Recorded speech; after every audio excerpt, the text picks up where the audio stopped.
Hello everyone and welcome to another How Lou Sees It review. Tonight I am reviewing A Dog's Life. It is designed by Christoph Bollinger for 2 to 6 players. It takes about 60 minutes to play, ages 8 and up. Currently on Kickstarter.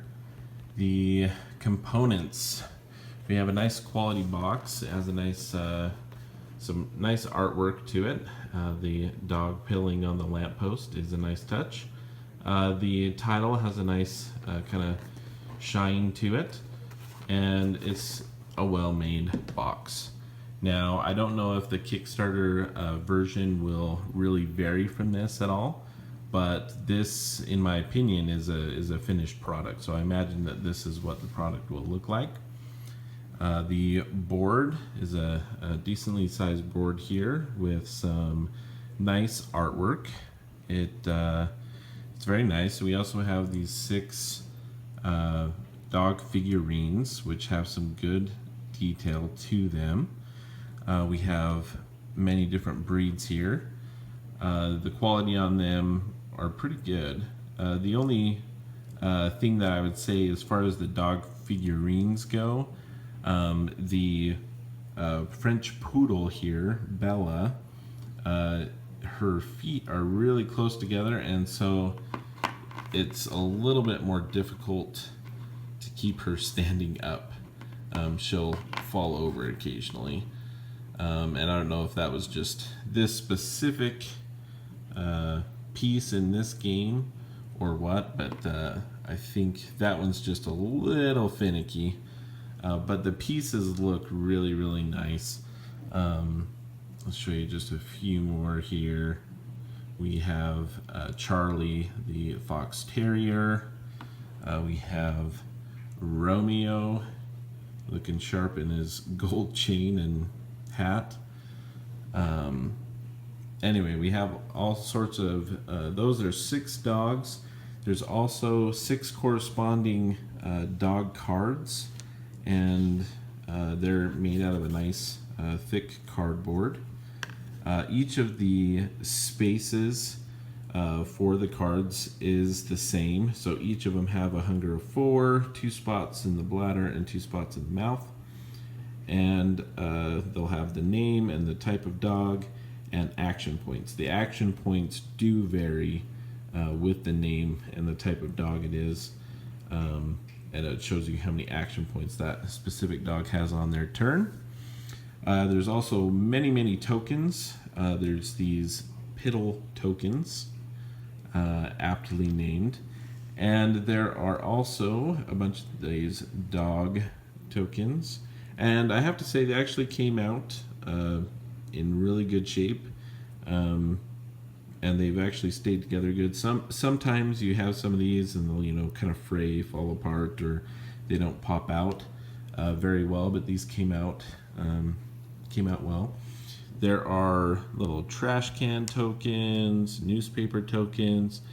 The other thing I wanted to note on this is the 6 and the 9 actually don't have like a line underneath the 6 or the 9, so you can distinguish what it is.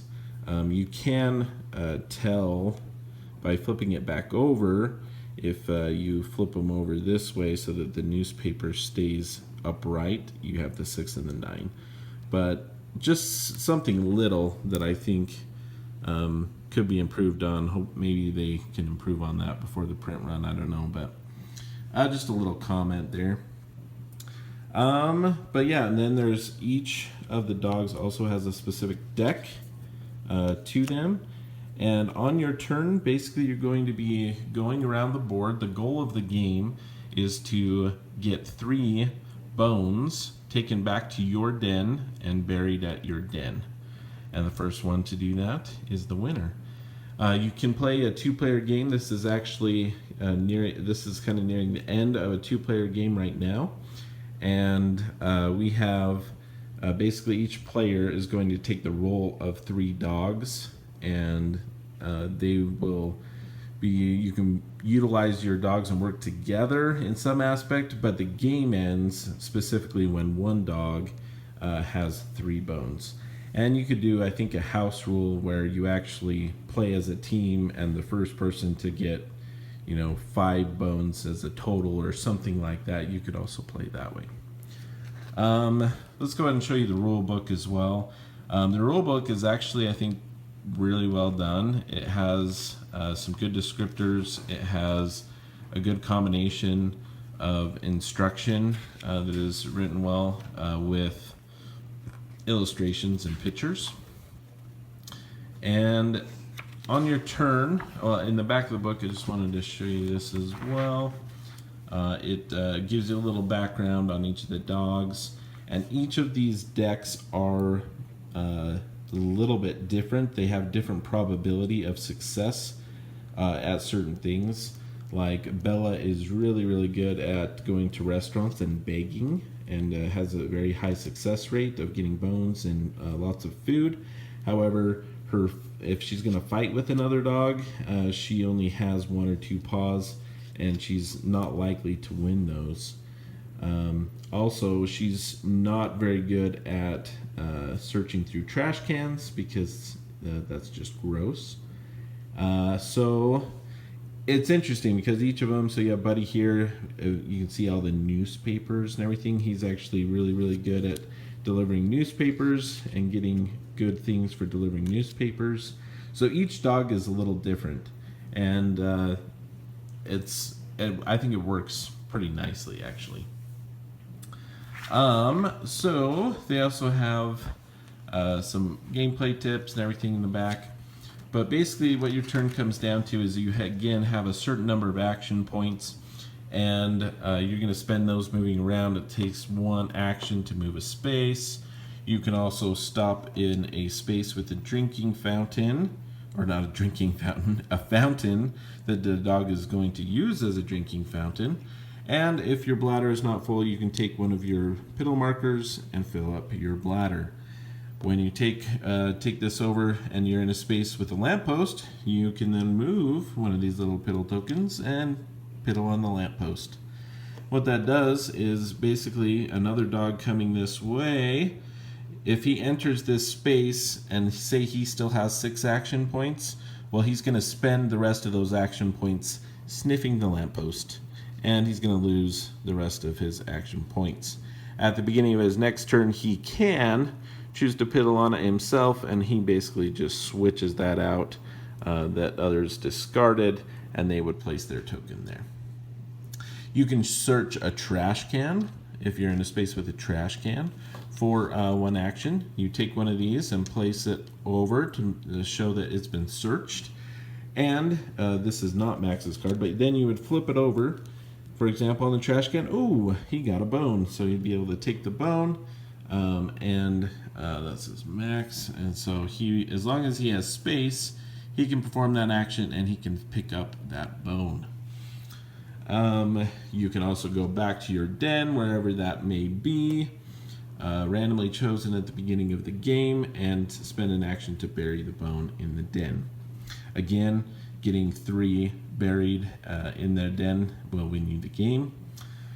What else can you do? You can go into restaurants and beg for food, or beg, and you may get a bone or food, or you may get nothing. That's what this little sad dog face is for. You can also, at the end of your actions, you're going to roll this die and move the dog catcher. He will go around in this little car. He cannot go backwards. He must travel forwards. 1, 2, 3. If it lands in the same space as the dog, it is immediately captured if it is adjacent, as in this case here. What would happen is Romeo, again, I don't want to reach across the table, but the dog would flip over the card to look at the dog catcher section. If it's like this, he escapes. If it's like this, he gets captured. If you get captured, you must leave everything in your mouth, newspaper or bone, in the space. And you get put up here in the little shelter. And he's going to be in the 1 space. On the next turn, they're going to flip over 1 card. If that card is like this, he does not escape and he has to wait. He needs, oh, not escape. Not escape. Poor Romeo. He is, okay, there, you need one of those cards. If you get one of those, you then exit from there. and continue about your way. You exit full food and half a bladder full, just like you do at the start of the game. If you don't get out the first time, you go here, you get to draw 2 cards, and as long as you have 1 success, you get out. Here, you're going to get out and go about your way. So, and that's basically the game. It's pretty interesting, actually. I found it pretty interesting. The one thing I will note is sometimes hard to keep track of all your action points. It helps if you say them out loud so that people can kind of keep track. If you forgot, you can say, okay, where was I?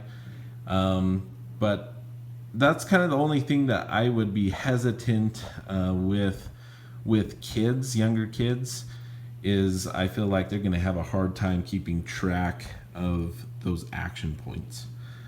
But other than that, it's actually a pretty good game. I think it's well thought out, and the theming of it is really good. From the little piddle tokens on lampposts to looking through trash cans. The other things you can do is fight. And whoever has the most win, and the person who lost has to drop the stuff from their mouth and retreat 1 space. And so, other than that, like I said, the components are good, and I think it is a pretty well designed game. And it's, again, 8 and up is probably a pretty good range for it, I think. You could play with younger kids just fine, but they're gonna, I think, just need some help. Maybe you want to get them some counters, some little stones, or they can, depending on how many players you're playing with and everything, you may be able to use some of these extra bones that you can kind of grab, 8 or whatever you have, 7, and just as you complete an action, you move it over, for the little kids. But I mean, it is pretty quick. You're just counting the spaces a lot of the time. You can hide from other dogs and the dog catcher if you're in buildings and things like that. Here's the actual dog catcher piece as well. So anyway, that is A Dog's Life. Go ahead and check it out on Kickstarter right now. And that is how Lou sees it.